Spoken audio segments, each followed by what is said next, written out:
Assalamualaikum warahmatullahi wabarakatuh. Halo semuanya. Terima kasih buat kalian yang udah mau meluangkan waktu buat nonton video ini. Seperti pepatah yang sering kita dengar, tak kenal maka tak sayang. Jadi di sini aku akan mengenalkan diri. Perkenalkan, aku Safania dengan NIM 2305140010. Di sini aku bakal sedikit menjelaskan tentang pembelajaran humanistik. Yang pertama ada pengertian pembelajaran humanistik. Pembelajaran humanistik adalah pendekatan pendidikan yang menekankan pengembangan potensi manusia secara menyeluruh. Bukan hanya kemampuan akademis, yaitu kognitif, tetapi juga aspek emosional atau afektif, sosial, dan keterampilan hidup. Pendekatan ini melihat peserta didik sebagai manusia yang unik dan bernilai, bukan sebagai wadah kosong yang harus diisi informasi. Siswa adalah pusat pembelajaran, bukan hanya objek yang diajarkan. Dan belajar dipandang sebagai proses aktualisasi diri, bukan sekedar transfer pengetahuan. Kedua, ada tokoh-tokoh penting dalam teori humanistik. Yang pertama ada Abraham Maslow, mencetuskan hierarki kebutuhan berupa fisiologis, makan dan tidur, keamanan, rasa aman, sosial, yaitu kasih sayang, penghargaan atau harga diri, aktualisasi diri, yaitu mengembangkan potensi penuh. Menurut Maslow, siswa baru bisa belajar dengan baik jika kebutuhan dasarnya terpenuhi.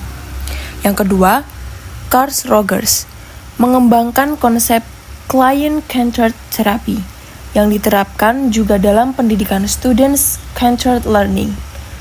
Menekankan pentingnya empati dari guru, kejujuran dalam hubungan belajar, penerimaan tanpa syarat terhadap siswa.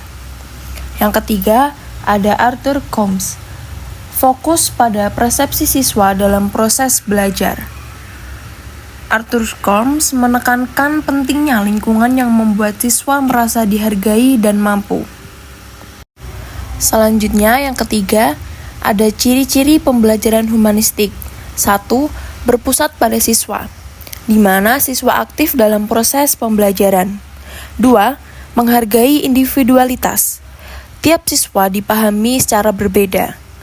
3. Lingkungan belajar mendukung dan aman secara emosional. 4. Guru sebagai fasilitator, bukan penguasa kelas.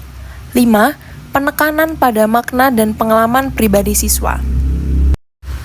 Yang keempat, tujuan pembelajaran humanistik. 1. Mendorong perkembangan kepribadian siswa secara utuh.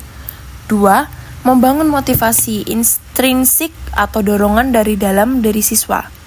3. Menumbuhkan kesadaran diri, tanggung jawab, serta empati.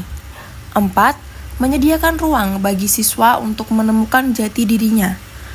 5. Menciptakan pembelajaran yang bermakna dan relevan dengan kehidupan nyata. Yang kelima, contoh penerapan pembelajaran humanistik. 1. Guru memulai pembelajaran dengan pernyataan reflektif, seperti contohnya, apa yang kamu rasakan hari ini? 2. Siswa diberi pilihan tugas yang sesuai dengan minat dan gaya belajar mereka. 3. Guru tidak hanya menilai nilai akhir, tetapi juga proses dalam pembelajaran, usaha, dan perkembangan sikap. 4. Dialog dua arah. Guru mendengarkan suara siswa.